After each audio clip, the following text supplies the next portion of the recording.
ಸಾಯಿರಾಮ್. ಆತ್ಮೀಯ ವೀಕ್ಷಕ ಬಾಂಧವರಿಗೆಲ್ಲ ಇವತ್ತಿನ ಕಾರ್ಯಕ್ರಮಕ್ಕೆ ಸ್ವಾಗತ ಸುಸ್ವಾಗತ. ವೀಕ್ಷಕರ, ಇವತ್ತಿನ ಸಂಚಿಕೆಯನ್ನು ನಾನು ಈ ಒಂದು ಸಮುದ್ರದ ದಡದಲ್ಲಿ ಮಾಡ್ತಾ ಇದ್ದೀನಿ. ವಿಶೇಷವಾಗಿ ಈ ಒಂದು ಗೋವಾ ಬೀಚಲ್ಲಿ ಈ ಒಂದು ಸಂಚಿಕೆಯನ್ನು ಮಾಡಬೇಕು ಅಂತ ಒಂದು ಪ್ರೇರೇಪಣೆ ಆಯಿತು. ಏಕೆಂದರೆ ಈ ಒಂದು ಪ್ರಕೃತಿಯಲ್ಲಿ, ಅದರಲ್ಲೂ ಒಂದು ಸಮುದ್ರದ ದಡದಲ್ಲಿ ಒಂದು ಮಂತ್ರ ಉಪದೇಶವನ್ನು ನಿಮಗೆಲ್ಲ ಮಾಡಿದ್ದೆ ಆದರೆ ಬಹುಶಃ ಅದು ನಿಮಗೊಂದು ಬೇಗ ಸ್ಪಂದಿಸಿ ನಿಮಗೊಂದು ಫಲಪ್ರಾಪ್ತಿ ಆಗ್ತದೆ ಅನ್ನೋ ಉದ್ದೇಶದಿಂದ ಇವತ್ತಿನ ಈ ಒಂದು ಸಂಚಿಕೆಯನ್ನು ಮಾಡ್ತಾ ಇದ್ದೀನಿ. ಇವತ್ತು ನಾನು ಮಾಡ್ತಿರೋಂಥ ಸಂಚಿಕೆ ಏನಪ್ಪ ಅಂತಂದರೆ, ಭಾಳಷ್ಟು ಜನ ಮದುವೆ ಮಾಡ್ಕೋಬೇಕು ಅಂತೇಳಿ ಸಂಕಲ್ಪ ಮಾಡ್ತಾರೆ. ಗಂಡು ಹುಡುಗರು ಹೆಣ್ಣು ಹುಡುಗಿನ ಹುಡುಕ್ತಾ ಇರ್ತಾರೆ, ಹೆಣ್ಣು ಹುಡುಗರು ಹೆಣ್ಮಕ್ಳು ಗಂಡು ಹುಡುಗರನ್ನ ಹುಡುಕ್ತಾ ಇರ್ತಾರೆ. ಆದರೆ ಅವ್ರಿಗೆ ಯಾವುದೇ ರೀತಿ ಸಂಬಂಧ ಸಟ್ಟಾಗ್ತಿರಲಿಲ್ಲ. ಒಂದು ಹುಡುಗಿ ಹೇಳ್ತಾ ಇದ್ರು ನಮ್ಮ ಹತ್ರ ಬಂದು, ನಾನೀಗಾಗಲೇ ಒಂದು 5 ಜನ ಹುಡುಗರು ನೋಡಿದ್ದೀನಿ, 5 ಜನದಲ್ಲಿ ಒಂದಿಬ್ಬರು ನನಗೆ ಮದುವೆ ಮಾಡ್ಕೋತೀನಿ ಅಂತ ಒಪ್ಪಿಗೆ ಕೊಟ್ಟಿದ್ದಾರೆ. ಒಪ್ಪಿಗೆ ಕೊಟ್ಬಿಟ್ಟು ಆಗಲಿ ನಾವು ಎಂಗೇಜ್ಮೆಂಟ್ ಮಾಡ್ಕೊಳ್ಳೋಣ ಅಂತ ಹೇಳಿ ವಾಪಸ್ ಹೋದವರು ಪುನಃ ಬರಲೇ ಇಲ್ಲ. ನನಗೆ 2 ಸಲ ಈ ಥರ ಅನುಭವ ಆಯಿತು ಅಂತ ಒಂದು ಹುಡುಗಿ ತನ್ನ ಗೋಳನ್ನು ಹೇಳ್ಕೊತಾಳೆ. ಮದುವೆ ಆಗ್ಬೇಕು, ನಾನು ಮದುವೆ ಆಗಕ್ಕಾಗ್ತಿಲ್ಲ, ಯಾಕೆಂತಂದರೆ ನನಗೆ ಅನುರೂಪವಾದಂಥ ಗಂಡ ಸಿಗ್ತಿಲ್ಲ, ಹುಡುಗ ಸಿಗ್ತಿಲ್ಲ ಅಂತ ಆಕೆ ಕೊರಗು. ಎರಡನೇದು, ಕೆಲವು ಗಂಡು ಮಕ್ಕಳು ನಮಗೆ ಸುಮಾರು ಹೆಣ್ಮಕ್ಳು ಹುಡುಕಿದ್ದೀನಿ, ಅದರಲ್ಲೂ 3-4 ಹೆಣ್ಮಕ್ಳನ್ನ ಸೆಲೆಕ್ಟ್ ಮಾಡಿದೆ. 3-4 ಹೆಣ್ಮಕ್ಳು ಸೆಲೆಕ್ಟ್ ಮಾಡಿದ್ಮೇಲೆ ನನಗೆ ಇಬ್ಬರಿಗೆ ಖುಷಿ ಆಯಿತು ಮದುವೆ ಮಾಡ್ಕೋಬೇಕಂತ. ಅಲ್ಲಿ ಒಬ್ಬರನ್ನ ಹೋಗಿ ಭೇಟಿ ಮಾಡಿ ಹೇಳಿದೆ, ನಾನು ನಿಮ್ಮನ್ನು ಒಪ್ಕೊಂಡಿದ್ದೀನಿ, ನಿಮ್ಮನ್ನು ಮದುವೆ ಮಾಡ್ಕೋತೀನಿ ಅಂತ ಹೇಳಿ ಅವರನ್ನು ಒಪ್ಕೊಂಡ್ರು. ಇನ್ನೇನು ಎಂಗೇಜ್ಮೆಂಟ್ ಫಿಕ್ಸ್ ಮಾಡಬೇಕು ಅಂತ ಇದ್ದೀನಿ. ಆ ಎಂಗೇಜ್ಮೆಂಟ್ ಫಿಕ್ಸ್ ಮಾಡಬೇಕು ಅಂತ ಹೋದಾಗ ಹುಡುಗಿ ಕಡೆಯವರು, ಇಲ್ಲ ನಮ್ಮ ಹುಡುಗಿನ ನಾವು ಬೇರೆಯವ್ರಿಗೆ ಕೊಡಬೇಕು ಅಂತ ಒಪ್ಕೊಂಡಿದ್ದೀವಿ, ಆದ್ದರಿಂದ ನಾನು ಇದು ನಿಮಗೆ ಮದುವೆ ಮಾಡ್ಕೊಳಕ್ಕಾಗಲ್ಲ ಅಂತ ಹೇಳಿ ಒಪ್ಕೊಂಡಿದ್ದ ಹುಡುಗಿಯಿಂದ ನಾನು ಕ್ಯಾನ್ಸಲ್ ಮಾಡಿದ್ರು ಅಂತ ಹೇಳ್ತಾರೆ. ಇದು ಎಂಗೇಜ್ಮೆಂಟ್ ಮುಂಚೆನೇ ಆಗುವಂಥ ಅನೇಕ ರೀತಿಯ ಅಡೆತಡೆಗಳು. ಮದುವೆ ಹುಡುಗನೂ ಒಪ್ಕೋತಾನೆ, ಹುಡುಗಿನೂ ಒಪ್ಕೋತಾಳೆ, ಆದರೆ ಇನ್ನೇನು ಮಾತುಕತೆ ಮಾಡಿ ವಿಚಾರ ಮಾಡಿ ಎಂಗೇಜ್ಮೆಂಟ್ ಮಾಡಬೇಕು ಅನ್ನೋಷ್ಟರೊಳಗೆ ಏನೋ ಒಂದು ಕಾರಣಾಂತರದಿಂದ ಈ ಮದುವೆ ಕ್ಯಾನ್ಸಲ್ ಆಗಿಬಿಡುತ್ತೆ. ಈ ರೀತಿ ಒಂದು ಹುಡುಗಿ ಒಂದು ಹುಡುಗನ ತುಂಬ ಚೆನ್ನಾಗಿ ಒಪ್ಕೊಂಡು ಮದುವೆ ಮಾಡ್ಕೊಳ್ಳೋಕ್ಕೆ ಎಂಗೇಜ್ಮೆಂಟ್ ಎಲ್ಲ ಮಾಡಿ ಇನ್ನೇನು ಮದುವೆ ಆಗಬೇಕು ಅನ್ನೋಷ್ಟರೊಳಗೆ ಬೇಡ ಅಂದ್ಬಿಡ್ತಾರೆ. ಹೀಗಾಗಿ ನನಗೆ ಡಿಪ್ರೆಷನ್ಗೆ ಹೋಗ್ಬಿಟ್ಟಿದ್ದೀನಿ ಅಂತ ಹೇಳಿ ಭಾಳಷ್ಟು ಮಂದಿ ಈ ರೀತಿ ತಮ್ಮ ಕೊರಗನ್ನು ಹೇಳ್ಕೊಂಡಿದ್ದಾರೆ. ಅದರಿಂದ ಇವತ್ತಿನ ಸಂಚಿಕೆಯಲ್ಲಿ ಹುಡುಗಿ ನೋಡಕ್ಕೆ ಹೋದ ತಕ್ಷಣನೇ ಅವನಿಗೆ ಇಷ್ಟ ಆಯಿತು ಅಂದರೆ, ಹುಡುಗನಿಗೆ ಆ ಹುಡುಗಿ ಮೇಲೆ ಇಷ್ಟ ಆಯಿತು ಅಂದರೆ ಯಾವುದೇ ಕಾರಣಕ್ಕೂ ಆ ಹುಡುಗಿ ಇವನ್ನ ಕ್ಯಾನ್ಸಲ್ ಮಾಡಬಾರ್ದು, ಇವನು ಕೂಡ ಆ ಹುಡುಗಿನ ಕ್ಯಾನ್ಸಲ್ ಮಾಡಬಾರ್ದು. ಅದೇ ರೀತಿ ಒಂದು ಹುಡುಗನ್ನ ಒಪ್ಕೊಂಡ್ಮೇಲೆ ಅವಳು ಯಾವುದೇ ಕಾರಣಕ್ಕೂ ಅವನ್ನ ಕ್ಯಾನ್ಸಲ್ ಮಾಡ್ಕೋಬಾರ್ದು, ಅವನು ಕೂಡ ಈ ಹುಡುಗಿನ ಕ್ಯಾನ್ಸಲ್ ಮಾಡಬಾರ್ದು. ಆ ರೀತಿ ಒಂದು ಪ್ರಯೋಗ ಏನು ಮಾಡಬೇಕು? ಸುಮ್ಮನೆ 50-60 ಹೆಣ್ಣು ಹುಡುಕ್ತಾರೆ. ಒಂದು ಹುಡುಗ ನನ್ನ ಹತ್ರ ಬಂದು ಕೇಳಿದಾನೆ, ಸುಮಾರು ಒಂದು 70 ಹೆಣ್ಮಕ್ಳನ್ನ ನೋಡಿದ್ದೀನಿ, ಇದುವರೆಗೂ ಒಂದು ಸೆಟ್ ಆಗಿಲ್ಲ ಮದುವೆಗೆ ಅಂತಾನೆ. ಇನ್ನೊಂದು ಹುಡುಗಿ ಹೇಳ್ತಾಳೆ, ಇದುವರೆಗೂ ನಮ್ಮ ತಂದೆ ಮತ್ತು ನಮ್ಮ ಬ್ರೋಕರ್ ಸುಮಾರು ಒಂದು 50-60 ಜನ ಹುಡುಗರು ತೋರಿಸಿದ್ದಾರೆ, ನಂಗೆ ಯಾವ ಹುಡುಗರು ಸೆಟ್ ಆಗ್ತಿಲ್ಲ, ಮದುವೆ ಮಾಡ್ಕೋತೀನಿ ಒಪ್ಕೊಂಡಿದ್ದೀನಿ ಅಂತ ಹೇಳ್ತಾರೆ, ಯಾವುದೋ ಒಂದು ಕಾರಣ ಹೇಳಿ ಕ್ಯಾನ್ಸಲ್ ಮಾಡಿಬಿಡ್ತಾರೆ.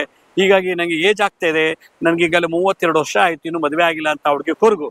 ಇದೇ ರೀತಿ ಗಂಡು ಹುಡುಗಲ್ಲ 32-35 ವರ್ಷ ಆಯಿತು, ನಂಗೆ ಮದುವೆನೇ ಆಗಿಲ್ಲ ಅಂತೇಳಿ ಅವ್ರು ಕೊರಗ್ತಾರೆ. ಈ ರೀತಿ ಒಂದು ಇಡುವಂಥ ಅಡೆತಡೆಗಳು ಯಾತಕ್ಕೆ ಬರುತ್ತೆ, ಹಾಗಾದ್ರೆ ಇದಕ್ಕೆ ಏನು ಪರಿಹಾರ ಅನ್ನೋದನ್ನ ನಾನು ನಿಮ್ಗೆ ತಿಳಿಸ್ಕೊಡ್ತೀನಿ. ಒಂದು ಹುಡುಗ ಹಲವಾರು ಹೆಣ್ಮಕ್ಳನ್ನ ನೋಡ್ತಾನೆ ಮದುವೆ ಮಾಡ್ಕೋಬೇಕು ಅಂತೇಳಿ, ತಂದೆ ತಾಯಿರು ತೋರಿಸ್ತಾರೆ, ಆ ಕುಲದ ಬ್ರೋಕರ್ಗಳು ಕೂಡ ಕರ್ಕೊಂಡೋಗಿ ಎಲ್ಲ ತೋರಿಸ್ತಾರೆ, ನೋಡ್ಲಿ ಹೆಣ್ಮಕ್ಳನ್ನ ಅಂತೇಳಿ. ಯಾವುದು ಸೆಟ್ ಆಗಲ್ಲ, ಸೆಟ್ ಆಗೋ ರೀತಿ ಬಂದಾಗ ಕ್ಯಾನ್ಸಲ್ ಆಗತ್ತೆ ಅಂತ ಹೇಳಿದೆ. ಇದಕ್ಕೆಲ್ಲ ಕಾರಣ ಏನು, ಕರ್ಮ ಏನು ಹೇಳುತ್ತೆ, ಯಾಕೆ ಈ ರೀತಿ ಆಗುತ್ತೆ ಅಂತಂದ್ರೆ, ಒಂದು ಹುಡುಗ ಅಥವಾ ಒಂದು ಹುಡುಗಿ ಮದುವೆ ವಯಸ್ಸಿಗೆ ಬಂದಿದ್ದಾರೆ, ಅಲ್ಲಿ 29-30 ವರ್ಷ ಆಗೋಗಿದೆ, 30 ವರ್ಷ ದಾಟು ಬಿಟ್ಟಿದ್ದಾರೆ, ಆದರೂ ಹುಡುಗನಿಗೆ ಮದುವೆ ಸೆಟ್ ಆಗ್ತಿಲ್ಲ, ಹುಡುಗಿಗೂ ಕೂಡ ಮದುವೆ ಸೆಟ್ ಆಗ್ತಿಲ್ಲ ಅಂದ್ರೆ ಅವ್ರು ಯಾವುದೋ ಒಂದು ದೋಷ ಇರ್ತದೆ ಅಂತ ಜಾತಕ ಪ್ರಕಾರ ನೋಡಕ್ ಹೋದಾಗ ಕಾಳ ಸರ್ಪ ದೋಷ ಇರ್ತದೆ. ಹುಡುಗನಿಗಾಗಿರ್ಬೋದು, ಹುಡುಗಿಗಾಗಿರ್ಬೋದು. ಎರಡನೇದು, ಹುಡುಗನಿಗೆ ಪಿತೃಶಾಪ ಇರುತ್ತದೆ, ಹುಡುಗಿಗೆ ಮಾತೃಶಾಪ ಇರ್ತದೆ. ಹುಡುಗನಿಗೆ ಸ್ತ್ರೀ ಶಾಪ ಇದ್ರೆ ಮದುವೆ ಆಗಲ್ಲ, ಹುಡುಗಿಗೆ ಪುರುಷ ಶಾಪ ಇದ್ರೆ ಮದುವೆ ಆಗಲ್ಲ. ಇದೆಲ್ಲಕ್ಕಿಂತ ಹೆಚ್ಚಾಗಿ ಯಾವುದೋ ಒಂದು ಗುರು ಬಲ ಇಲ್ಲ ಅವರಲ್ಲಿ, ಗುರುವಿನ ಅನುಗ್ರಹ ಇಲ್ಲ. ಈ ರೀತಿ ಇದ್ದಾಗ ಅವ್ರೇನ್ ಮಾಡ್ತಾರೆ, ತುಂಬಾ ದುಡ್ಡು ಖರ್ಚು ಮಾಡಿ ಮದ್ವೆಗೆ ಅಂತ ಹೋರಾಡ್ತಾರೆ, ಹುಡುಗಿ ನೋಡುತ್ತಾರೆ, ಆದ್ರೆ ಮದುವೆನೇ ಸೆಟ್ ಆಗ್ತಿರೋದಿಲ್ಲ. ಇದಕ್ಕೆಲ್ಲ ಒಂದು ಜಾತಕ ದೋಷ ಹೇಳಿದೆ. ನಮ್ಮ ಕರ್ಮ ಏನ್ ಹೇಳ್ತಾ ಇದೆ ಪೂರ್ವಜನ್ಮದಲ್ಲಿ ಅಂತಂದ್ರೆ, ಆ ಮದುವೆ ಆಗೋಕ್ ಮುಂಚೆನೆ ಒಂದ್ ಹುಡುಗ, ಉದಾಹರಣೆಗೆ ಒಬ್ಬ ಹುಡುಗ ಓದ್ ಜನ್ಮದಲ್ಲಿ ಒಂದ್ ಹುಡುಗಿನ ಪ್ರೀತಿಸುತ್ತಾನೋ ಅಥವಾ ಅವಳು ಪ್ರೀತಿಸೋ ಹುಡುಗಿ ಇನ್ನೊಬ್ಬನ ಮದುವೆ ಮಾಡ್ಕೊತಾಳೋ ಏನೋ ಗೊತ್ತಿಲ್ಲ. ಅವ್ನು ಹೋಗ್ಬಿಟ್ಟು ಮನೆಗೆ ಹೋಗಿ, ಈ ಹುಡುಗಿನ ನಾನು ಪ್ರೀತಿ ಮಾಡಿದ್ದೀನಿ, ನನಗೂ ಹುಡುಗ ಮದುವೆ ಆಗಿದೆ, ನೀವು ಮದುವೆ ಮಾಡ್ಕೋಬೇಡಿ ಅಂತ ಹೇಳಿ ಚಾಡಿ ಹೇಳ್ಬಿಡ್ತಾನೆ. ಆ ಹುಡುಗಿ ಯಾರು ಮದುವೆ ಮಾಡ್ಕೊಳಕ್ ಬಿಡಲ್ಲ. ಯಾಕೆ ಇವ್ನು ಲವ್ ಮಾಡಿದ್ದ, ನನ್ ಬಿಟ್ಬಿಟ್ಟು ಇನ್ನೊಬ್ಬನ ಮದುವೆ ಮಾಡ್ಕೋತಾಳೆ ಇವಳು ಅಂದ್ಬಿಟ್ಟು ಅವನೇನ್ ಮಾಡ್ತಾನೆ, ಚಾಡಿ ಹೇಳ್ಬಿಟ್ಟು ಆ ಹುಡುಗಿ ಮದುವೆನೂ ಮಾಡ್ಕೊಳ್ಳಲ್ಲ, ಅವಳು ಮಾಡ್ಕೊಳಕ್ ಬಿಡೋದಿಲ್ಲ. ಈ ತರದ್ ಏನಾದ್ರು ಓದ್ ಜನ್ಮದಲ್ಲಿ ನಾವು ಮಾಡಿದ್ರೆ ಈ ಜನ್ಮದಲ್ಲಿ ನಮ್ಗೆ ಈ ತರ ದೋಷ ನರಡ್ತೀವಿ. ಅದೇ ತರ ಒಂದು ಹೆಣ್ಣು ಹುಡುಗಿ ಓದ್ ಜನ್ಮದಲ್ಲಿ ಮದ್ವೆ ಆಗೋ ಹುಡುಗನ್ನ ಚಾಡಿ ಹೇಳಿ ಏನಾದ್ರು ನಿಲ್ಸಿದ್ರೆ, ಅಥವಾ ಇವ್ನು ನನ್ನ ಮದ್ವೆ ಮಾಡ್ಕೋತೀನಿ ಅಂತೇಳಿ ಲವ್ ಮಾಡದ್ಮೇಲೆ ನನ್ನ ಮದ್ವೆನೇ ಮಾಡ್ಕೊಂಡಿಲ್ಲ, ಬಿಟ್ಬಿಟ್ಟ ಅಂತೇಳಿ ಸುಮ್ನೆ ಅಪಪ್ರಚಾರ ಮಾಡ್ಬೋದು, ಅಥವಾ ನಿಜನೂ ಇರ್ಬೋದು. ಈ ರೀತಿ ಏನಾದ್ರು ಓ ಜನ್ಮದಲ್ಲಿ ಮಾಡಿ ಸತ್ತೋಗಿದ್ರೆ ಈ ಜನ್ಮದಲ್ಲಿ ಈ ರೀತಿ ಹೋರಾಟ. ಎಷ್ಟು ಜನ ಹೆಣ್ಮಕ್ಳು ಹುಡುಕರು ಇವನ್ಗೆ ಮದ್ವೆ ಆಗ್ತಿಲ್ಲ, ಇವಳು ಎಷ್ಟು ಜನ ಗಂಡು ಹುಡುಗರು ನೋಡಿದ್ರು ಕೂಡ ಮದ್ವೆ ಆಗ್ತಿರಲ್ಲ. ಈ ರೀತಿ ಒಂದು ದೋಷಕ್ಕೆ ನಾವು ಸಫರ್ ಪಡ್ತಾ ಇರ್ತೀವಿ. ಹಾಗಾದ್ರೆ ಇದಕ್ಕೆ ಯಾವ ರೀತಿ ನಾವು ಪರಿಹಾರ ಮಾಡ್ಕೋಬೇಕು? ಇಷ್ಟೇ, ಜಾತಕದಲ್ಲಿ ಕಾಳಸರ್ಪ ದೋಷ ಇರಲಿ, ಪುರುಷ ಶಾಪ, ಸ್ತ್ರೀ ಶಾಪ ಎಲ್ಲ ಇದ್ದು ಕೂಡ ಜೊತೆಗೆ ಪ್ರೇಮ ಭೇದನ. ಪ್ರೇಮ ಅಂದ್ರೆ ಇದು, ಪ್ರೀತಿಸಿದವ್ರನ್ನ ಬೇರೆ ಮಾಡ್ಬಿಟ್ಟಿರ್ತೀವಿ. ಮೊನ್ನೆ ಒಂದು ಹುಡುಗಿ ಬಂದು ಹೇಳ್ತಾ ಇತ್ತು, ನಾನು ಒಂದು ಹುಡುಗನ್ನ ಲವ್ ಮಾಡಿದ್ದೆ, ಆಮೇಲೆ ಅವ್ನು ಸರಿ ಇಲ್ಲ ಅಂತ ಬಿಟ್ಬಿಟ್ಟೆ, ಈಗ ನಮ್ಮ ಅಪ್ಪ ಮತ್ತು ಹುಡುಗನ ನಾನು ಮದುವೆ ಮಾಡ್ಕೋತಾ ಇದ್ದೀನಿ, ಆದ್ರೆ ನಾ ಪ್ರೀತಿ ಮಾಡಿದ ಹುಡುಗ ಹೇಗೋ ಮಾಡಿ ಬಂದು ನಮ್ಮ ಎಂಗೇಜ್ಮೆಂಟ್ ಕ್ಯಾನ್ಸಲ್ ಮಾಡ್ದ, ಮದುವೆ ಆಗೋದನ್ನು ಕ್ಯಾನ್ಸಲ್ ಮಾಡ್ತಾ ಇದ್ದಾನೆ. ನನ್ನ ನೋಡಕ್ ಬರೋ ಹುಡುಗರಿಗೆಲ್ಲ ಚಾಡಿ ಹೇಳ್ತಾರೆ, ನಾನು ಲವ್ ಮಾಡಿದ್ದೀನಿ, ಮದುವೆ ಆಗಿದ್ದೀನಿ ಅಂತೇಳಿ. ನಾವು ಮದುವೆನೇ ಆಗಿಲ್ಲ, ಸುಮ್ನೆ ಹೇಳಿ ಬರೋ ಗಂಡು ಹುಡುಗರಿಗೆಲ್ಲ ಚಾಡಿ ಹೇಳಿ ನನ್ನ ಮದುವೆ ಆಗಕ್ಕೆ ಬಿಡ್ತಿಲ್ಲ ಅಂತ ಹೇಳಿ ತುಂಬಾ ವ್ಯಥೆ ಪಡ್ತಾ ಇದ್ರು. ಈ ರೀತಿ ದೋಷ ಕೋಟ್ಯಾಂತರ ಜನ ಇದ್ದಾರೆ ಈ ಜಗತ್ತಿನಲ್ಲಿ. ಅದಕ್ಕೆ ಈ ಒಂದು ಅವಿಮುಕ್ತ ಅಂದ್ರೆ ಗೊತ್ತಿದ್ರೆ ಆಗಿರೋ ಒಂದು ದೋಷಕ್ಕೆ ಬಿಡುಗಡೆ ಮಾಡ್ಬೇಕಂದ್ರೆ ಏನ್ ಮಾಡ್ಬೇಕು ಅಂತೇಳಿ ಗಣಪತಿ ತಂತ್ರಸಾರದಲ್ಲಿ ಒಂದು ವಿಶೇಷವಾದಂತ ಮಂತ್ರ ಇದೆ. ಏನು ಆ ಮಂತ್ರ ಮತ್ತೆ ಮುದ್ರಾ ತಂತ್ರ ಅದನ್ನ, ಈ ತರ ದೋಷದಲ್ಲಿ ಯಾರಿಗೆ ಮದುವೆ ಆಗ್ಬೇಕು ಆದ್ರೆ ಆಗ್ತಿಲ್ಲ, ಎಂಗೇಜ್ಮೆಂಟ್ ಆಗ್ಬೇಕು ಆಗ್ತಾ ಇಲ್ಲ, ಈ ತರದೆಲ್ಲ ದೋಷ ಇದ್ದಂಥವ್ರು ಈ ಹುಣ್ಣಿಮೆ ಅಮಾವಾಸ್ಯೆ ದಿವಸ ಅಥವಾ ಅವರು ಹುಟ್ಟಿದ ದಿನ, ಉದಾಹರಣೆಗೆ ಗುರುವಾರ ಹುಟ್ಟಿದ್ರೆ ಗುರುವಾರ, ಬುಧವಾರ ಹುಟ್ಟಿದ್ರೆ ಬುಧವಾರ, ಮಂಗಳವಾರ ಹುಟ್ಟಿದ್ರೆ ಮಂಗಳವಾರ ದಿವಸ ಈ ಒಂದು ನಾ ತೋರಿಸುವಂತ ಮುದ್ರಾ ಮಂತ್ರ ತಂತ್ರನೆಲ್ಲ ಮಾಡಿದ್ದೆ ಆದ್ರೆ ಬಹಳ ಒಳ್ಳೇದು ಅಂತ. ನೋಡಿ, ನಮ್ಮ ಮಧ್ಯದ ಬೆರಳು ಶನಿ ಗ್ರಹ, ಹೀಗೆ ಎರಡು ಹಸ್ತದಲ್ಲಿ ಇದು ಶನಿ ಗ್ರಹ. ಇದಕ್ಕೆ ಆಕಾಶ ತತ್ವ ಅಂತಾರೆ. ಮನಸ್ಸಿನಲ್ಲಿ ಇರ್ತಕ್ಕಂಥ ಡಿಪ್ರೆಷನ್ನು, ವೇದನೆ, ಖಿನ್ನತೆ ಎಲ್ಲ ನಿವಾರಣೆ ಮಾಡ್ತಾರೆ. ನೋಡಿ, ಇದನ್ನು ಹೀಗೆ ಇಟ್ಕೋಬೇಕಿದೆ, ಹೀಗೆ ಭೂಮಿ ನೋಡ್ಬೇಕು,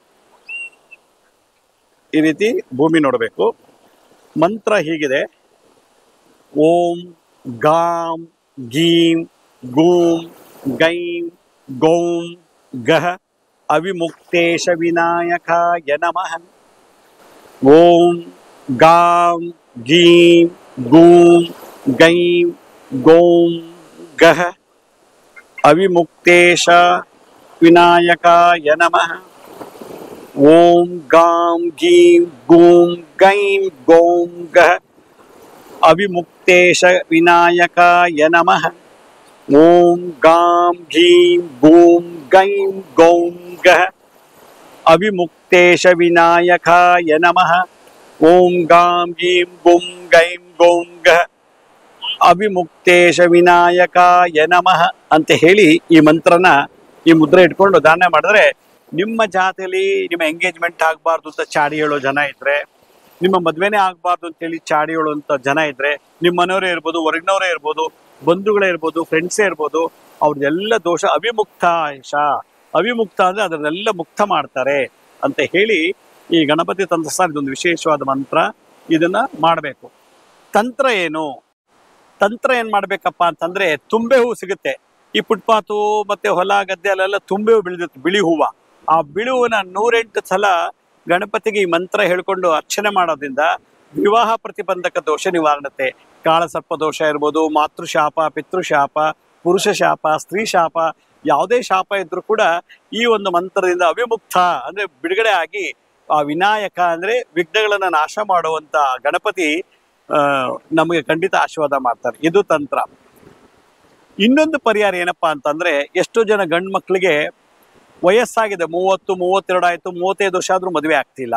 ಎಷ್ಟೋ ಜನ ಹೆಣ್ಮಕ್ಳಿಗೆ 30, 32 ವರ್ಷ ಆದ್ರೂ ಕೂಡ ಮದುವೆ ಆಗ್ತಿಲ್ಲ. ಮದುವೆ ಆಗಕ್ ಮುಂಚೆನೆ 2-3 ಸಲ ಎಂಗೇಜ್ಮೆಂಟ್ ಆಗಿದೆ, ಕ್ಯಾನ್ಸಲ್ ಆಗ್ತಿರ್ತದೆ. ಇದಕ್ಕೆಲ್ಲ ಕಾರಣ ಗುರು ಬಲ ಜಾತಕದಲ್ಲಿ ಇಲ್ಲ. ಅದಕ್ಕೆ ಒಬ್ಬ ವ್ಯಕ್ತಿ ಮದುವೆ ಆಗ್ಬೇಕು, ಮದುವೆ ಆದ ಮಕ್ಕಳಾಗಬೇಕು ಅನ್ನೋದಂದ್ರೆ ಅವ್ರ ಜಾತಕದಲ್ಲಿ ಗುರು ಗ್ರಹ ಬಹಳ ಚೆನ್ನಾಗಿರ್ಬೇಕು. ಆ ಗುರು ಗ್ರಹಕ್ಕೆ ಶಾಂತಿ ಮಾಡ್ಕೊಂಡಿದ್ದೆ ಆದ್ರೆ ಬೇಗ ಮದುವೆ ಆಗತ್ತೆ, ಬೇಗ ಮದುವೆ ಆದ ತಕ್ಷಣ ಮಕ್ಕಳಾಗತ್ತೆ. ಅದಕ್ಕೆ ಒಂದು ವಿಶೇಷ ಪರಿಹಾರ ಅಂದ್ರೆ, ಇದೇ ವರ್ಷ ಡಿಸೆಂಬರ್ 4ನೇ ತಾರೀಕು ದತ್ತಾತ್ರೇಯರು ಹುಟ್ಟಿದ ದಿನ, ಗುರುವಾರ ದಿವಸ ಈ ಒಂದು ಹುಣ್ಣಿಮೆ ಬಂದಿದೆ. ಅದು ಗುರುವಾರನೇ ದತ್ತಾತ್ರೇಯರು ಹುಟ್ಟಿದ ದಿನಾಚರಣೆ ಆಗ್ತಿರೋದ್ರಿಂದ ನಮ್ಮ ಶಿರಡಿ ಸಾಯಿ ಭಿಕ್ಷಾ ಕೇಂದ್ರ ವತಿಯಿಂದ ಯಾವ ಗಂಡು ಹುಡುಗರಿಗೆ 30-35 ವರ್ಷ ಆದ್ರೂ ಕೂಡ ಮದುವೆ ಆಗ್ತಿಲ್ಲ, ಹೆಣ್ಮಕ್ಳು ಕೂಡ 30 ದಾಟಿದ್ದಾರೆ, 30 ವರ್ಷ ದಾಟ್ಬಿಟ್ಟಿದ್ದಾರೆ, ಮದುವೆ ಆಗ್ತಿಲ್ಲ, ಅಕಸ್ಮಾತ್ ಮದುವೆ ಆದ್ರೂ ಮಕ್ಕಳಾಗ್ತಿಲ್ಲ, ಡೈವರ್ಸ್ ಆಗ್ಬೇಕು ಅಂತ ಇದೆ, ಏನೋ ದಾಂಪತ್ಯ ಜೀವನದ ಹಲವಾರು ಗೊಂದಲಗಳಿರ್ತದೆ. ಆ ಗೊಂದಲ ನಿವಾರಣೆ ಮಾಡ್ಲಿಕ್ಕೋಸ್ಕರ ಆ ಒಂದು ಡಿಸೆಂಬರ್ 4ನೇ ತಾರೀಕು ಗುರುವಾರ ದತ್ತಾತ್ರೇಯ ಜಯಂತಿ ದಿವಸ ನಾವು ಈ ಒಂದು ಗುರು ಪಾದಕ ಪೂಜಾ ಅಂತೇಳಿ ಈ ಪಾದ ಪೂಜನ ಮಾಡ್ತಾ ಇದೀವಿ.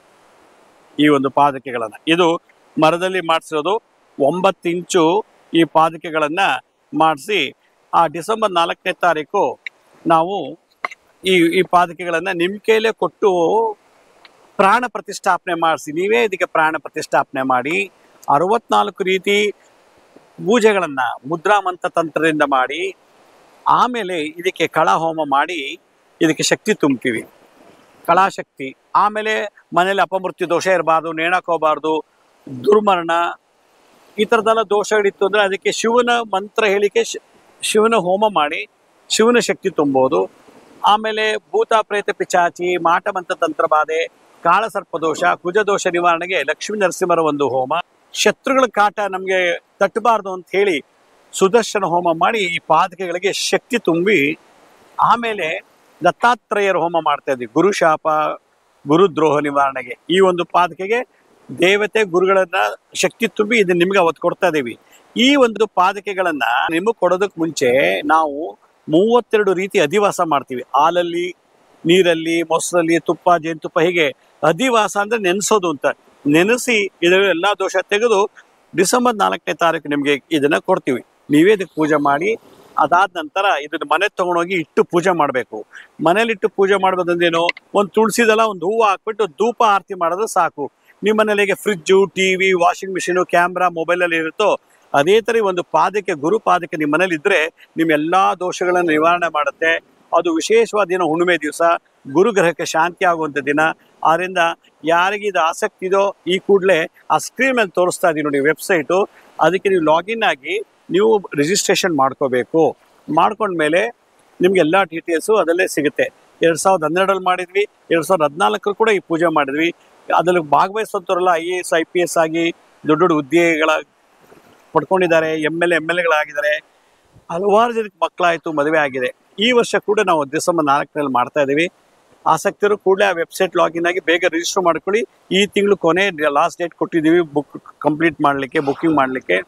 ಮತ್ತೆ ನೀವು ಕೊಡೋ ಈ ಒಂದು ಭಿಕ್ಷೆ ಏನಿದೆಯೋ, ಈ ಒಂದು ದುಡ್ಡು ಏನಿದೆಯೋ ಅದನ್ನು ಉಚಿತ ಅನಾಥಾಶ್ರಮ, ಉಚಿತ ವೃದ್ಧಾಶ್ರಮ ಮತ್ತು ಗುರುಕುಲ ಉಚಿತವಾಗಿ ಮಾಡ್ತಾ ಇದ್ದೀವಿ. ಬೆಂಗಳೂರು ಮಲ್ಲೇಶ್ವರಲ್ಲಿ ನಮ್ಮ ಪಾಂಡುರಂಗ ದೇವಸ್ಥಾನ ಇದೆ, ಅದು ಜೀರ್ಣೋದ್ಧಾರ ಮಾಡ್ತಾ ಇದ್ದೀವಿ. ಆ ಒಂದೆಲ್ಲ ಪ್ರಾಜೆಕ್ಟ್ಗೆ ನೀವು ಕೊಡೋ ಒಂದು ಭಿಕ್ಷೆ ಸದ್ವಿನಿಯೋಗ ಆಗುತ್ತೆ. ಆದ್ರಿಂದ ತಾವು ಇದೊಂದಕ್ಕೆ ಬೇಗ ರಿಜಿಸ್ಟರ್ ಮಾಡ್ಕೊಳ್ಳಿ ಅಂತ ಹೇಳ್ತಾ, ನಮ್ಮ ಹಳೆ ಸಂಚಿಕೆಗಳನ್ನು ಯಾರು ನೋಡೋಕ್ಕಾಗಿಲ್ವೋ ಅವರು ನಮ್ಮ ಶಿರಡಿ ಸಾಯಿ ಭಿಕ್ಷಾ ಕೇಂದ್ರ ಮತ್ತೆ ಹೆಲ್ತ್ ಸೈನ್ಸ್ ಅಂತ ಯೂಟ್ಯೂಬ್ ಚಾನಲ್ ಇದೆ. ಇದ್ರ ಜೊತೆಗೆ SSBK ಜ್ಞಾನೋದಯ ಅಂತ ಒಂದು ಮ್ಯೂಸಿಕ್ ಚಾನಲ್ ಇದೆ. 3ಕ್ಕೆ ಸಬ್ಸ್ಕ್ರೈಬ್ ಮಾಡ್ಕೊಳ್ಳಿ. ಪಕ್ಕದ ಬೆಲ್ ಬಟನ್ ಪ್ರೆಸ್ ಮಾಡಿ, ನೋಡಾದ್ಮೇಲೆ ಲೈಕ್ ಅನ್ನು ಬಟನ್ ಪ್ರೆಸ್ ಮಾಡಿ. ಆಮೇಲೆ ಆ ಲಿಂಕ್ ಅನ್ನು ನಿಮ್ಮ ಬಂಧು ಮಿತ್ರರಿಗೆ ವಾಟ್ಸಪ್ ಮುಖಾಂತರ, ಇಮೇಲ್ ಮುಖಾಂತರ ಶೇರ್ ಮಾಡಿ. ಗುರುಜಿ ಲಕ್ಷ್ಮೀ ಶ್ರೀನಿವಾಸ್ ಅಂತೇಳಿ ಫೇಸ್ಬುಕ್, ಇನ್ಸ್ಟಾಗ್ರಾಮು, ಟ್ವಿಟ್ಟರ್, ಲಿಂಕ್ಡ್ಇನ್ ಕೂಡ ನಾವು ಎಲ್ಲ ಇನ್ಫಾರ್ಮೇಶನ್ ಅಪ್ಲೋಡ್ ಮಾಡ್ತಿರ್ತೀವಿ. ಆಮೇಲೆ ಕೊನೆಯದಾಗಿ ಅಪಾಯಿಂಟ್ಮೆಂಟ್ಸ್ ಬೇಕಿದ್ದವರು ಆ ಸ್ಕ್ರೀನ್ ಮೇಲೆ ತೋರಿಸ್ತಾ ಇದ್ರೆ ಲಿಂಕ್ ನೋಡಿ, www.lakshmisrinivas.in ಅಂತ ನೀವೇ ಲಾಗಿನ್ ಆಗಿ ಯಾವ ಡೇಟ್ ಯಾವ ಟೈಮ್ಗೆ ಅಪಾಯಿಂಟ್ಮೆಂಟ್ ಬುಕ್ ಮಾಡ್ಕೋಬಹುದು ಅಂತ ಹೇಳ್ತಾ ಇವತ್ತಿನ ಸಂಚಿಕೆಯನ್ನ ನಾನು ಮುಗಿಸ್ತಾ ಇದ್ದೀನಿ. ಇದೇ ರೀತಿ ಮುಂದಿನ ಸಂಚಿಕೆಯಲ್ಲಿ ಬಹಳ ವಿಶೇಷವಾದಂತಹ ಮಾಹಿತಿಯನ್ನು ತಮ್ಮನ್ನ ಭೇಟಿ ಮಾಡ್ತೀನಿ. ಅಲ್ಲಿವರೆಗೂ ನನ್ನ ನಮಸ್ಕಾರ. ಸಾಯಿರಾಮ್.